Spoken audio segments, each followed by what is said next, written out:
छुए त बदन के देखो ना कटन के चादरा बिछा दिहनी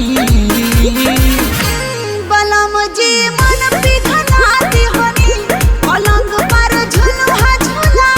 दिहनी बड़ी यार बात बेड अब फान के फान के फान के टूट जाए राजा जी